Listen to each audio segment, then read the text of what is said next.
Père très saint, il est juste et bon de te rendre grâce toujours et en tout lieu pour ton Fils bien-aimé Jésus-Christ.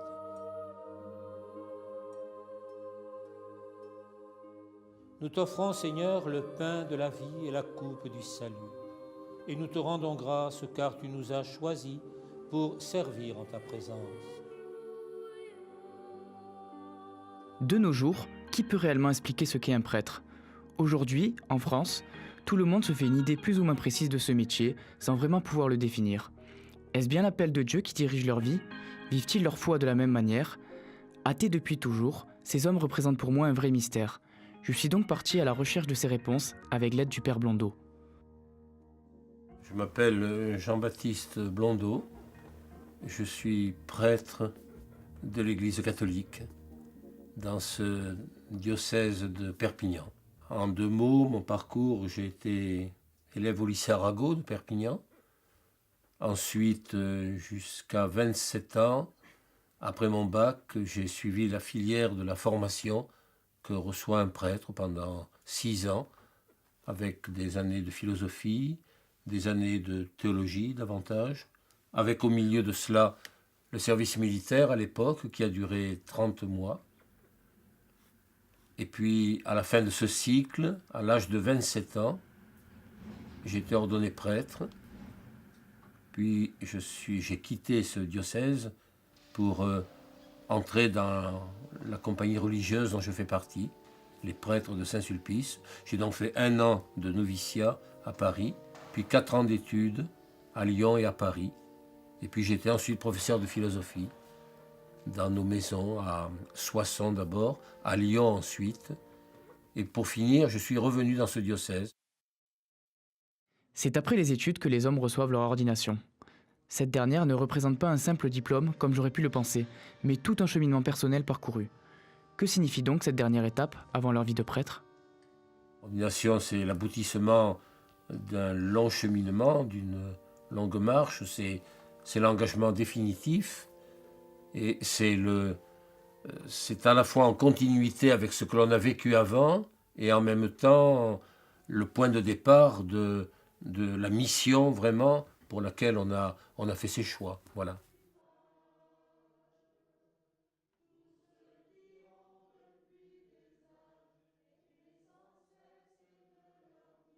J'avais senti quelque chose comme une voix, un appel.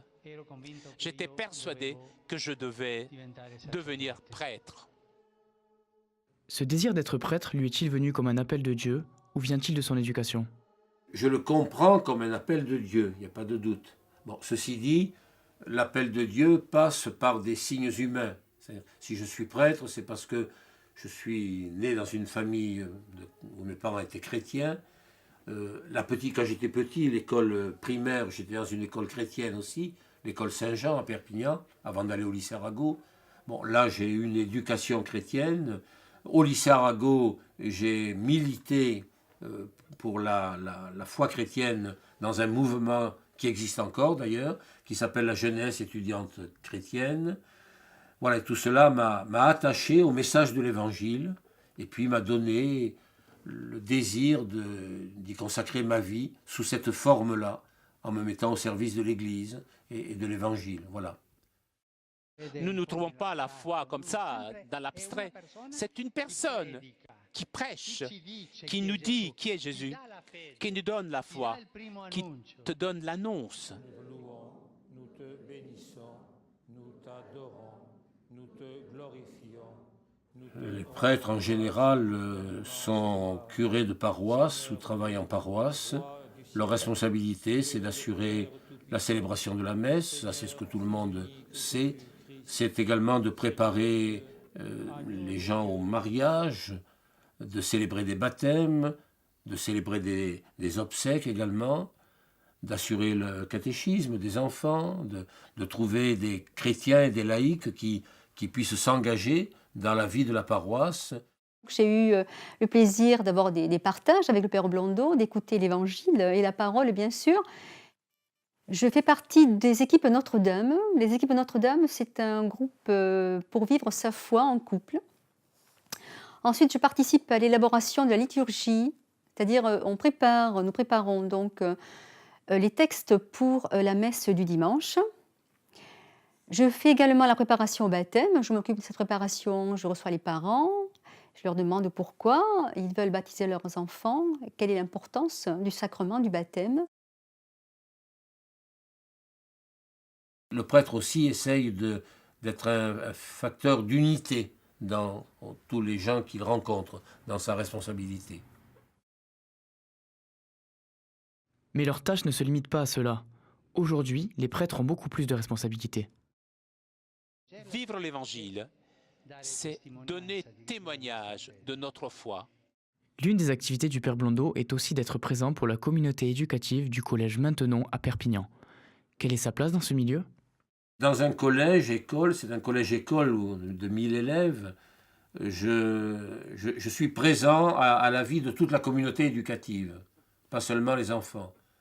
Un collège, c'est une communauté éducative. Il y a des enseignants, il y a des personnels éducatifs, il y a du personnel de service, administratif, et il y a tous les enfants. Voilà. Donc, comme prêtre, ma tâche est d'être présent à toute cette communauté, d'essayer d'y être le témoin des valeurs de l'Évangile et de la foi chrétienne.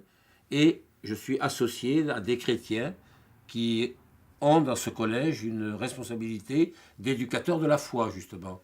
Mais je ne fais pas tout seul. C'est pas du tout comme ça que ça marche. J'ai un rôle spécifique de prêtre avec une équipe en charge de l'animation spirituelle, on va dire, de ce collège et de cette école. Je te marque du signe de la croix, le signe de la victoire du Christ sur le mal, le signe de son amour. Je suis délégué par mon évêque aux relations interreligieuses avec les musulmans, les juifs, etc., ce qui me donne de nombreux contacts et de nombreuses activités. Je fais partie d'une équipe aussi qui anime une formation théologique pour des laïcs, pour des chrétiens, à la maison diocésaine. Et puis j'assure des services de paroisse là où on me demande pour rendre des services dans des paroisses à un temps où les prêtres ne sont pas très nombreux. Voilà. Avant, ce qu'on appelait les curés de paroisse et les petits curés de village, qui étaient disponibles, je ne dis pas 24 heures sur 24, mais pratiquement. Un petit souci, on allait voir le prêtre. Quelque chose qui n'allait pas, on allait voir le prêtre. Tandis que maintenant, les psys ont remplacé le prêtre. Maintenant, on paye pour se faire écouter, alors que l'écoute du prêtre est gratuite. Je ne fais pas de différence dans mes relations entre des gens croyants ou incroyants. Je m'efforce d'être disponible à tous ceux que je rencontre, qu'ils soient chrétiens pratiquants, chrétiens pas pratiquants, ou pas chrétiens du tout, ou membres d'une autre religion. Je rencontre beaucoup d'amis musulmans, juifs, à travers les responsabilités qui sont les miennes. Mes rapports sont toujours très cordiaux, et je m'efforce qu'ils soient fraternels et simples. Parler du métier de prêtre, c'est un peu réducteur, parce que métier, implique obligatoirement un salaire. Les prêtres sont actuellement rémunérés, mais je crois qu'au-delà de tout ça, il y a aussi la vocation. Être prêtre sans avoir la vocation, ce n'est pas possible, enfin à mon sens. La notion de métier est donc présente, mais est aussi mise en relation avec cette idée de vocation qui m'est inconnue. Comment le prêtre Blondeau voit-il les choses ? C'est un métier au sens, je dirais, le plus noble du métier, c'est-à-dire une activité humaine qui est au service de la communauté humaine. Je pense que tout métier, quel qu'il soit d'ailleurs, s'il veut être ce métier favorable à l'homme qui l'exerce, doit être lié à une vocation. Mais c'est un métier qui s'exerce de façon particulière, puisqu'une des caractéristiques du métier, c'est entre autres de gagner sa vie, de gagner de l'argent pour faire face aux responsabilités familiales, sociales, etc. Or cela, un prêtre, comme prêtre, on n'a pas de responsabilité familiale directe. Le niveau de vie, la façon la plus matérielle, le diocèse donne à tous les prêtres un traitement, une allocation qui est de 589 € par mois. Bon, à cela s'ajoutent des offrandes lorsque les gens demandent que l'on célèbre des messes à leur intention. Et puis pour finir aussi, on fait partie d'un collectif, si je puis dire, qui est l'église du diocèse. Donc on est logé, on est éclairé, on est téléphoné, chauffé, etc. Voilà. Donc on a une vie au niveau matériel qui est relativement modeste, mais qui est tout à fait suffisante.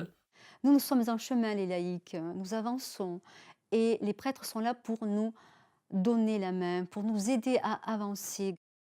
Ce statut de prêtre demande donc tout de même une certaine manière de vivre. Où se situe le Père Blondeau par rapport au monde? Notre monde? Soyez du monde sans être du monde. C'est-à-dire que le mot monde, dans la tradition chrétienne, a deux significations. Le mot monde a une signification négative, péjorative, c'est-à-dire le monde de l'argent, de la puissance, du pouvoir, de l'orgueil humain, de la violence. Bon, ce monde-là, il n'y a qu'à regarder les médias, ouvrir les journaux et la télé pour voir que malheureusement, il existe. Alors dans ce monde-là, il nous est demandé de ne pas en être le complice, de nous en mettre à distance. Mais par ailleurs, le monde, c'est la réalité concrète du monde. Les hommes comme ils sont, la vie des hommes comme elle est. Et là, un chrétien et un prêtre, tout particulièrement, est appelé à être présent à ce monde, à vivre dans ce monde. Le pape François a une belle image pour exprimer cela en disant qu'un prêtre doit avoir l'odeur de ses brebis. Voilà, les brebis, c'est une image de l'Évangile pour dire la communauté chrétienne, la communauté humaine. Voilà, avoir l'odeur des brebis, c'est-à-dire ne pas être séparé du monde, mais partager la vie des hommes. Voilà. C'est à cette condition d'ailleurs qu'on peut leur apporter une parole qui soit entendue et qui ait du sens.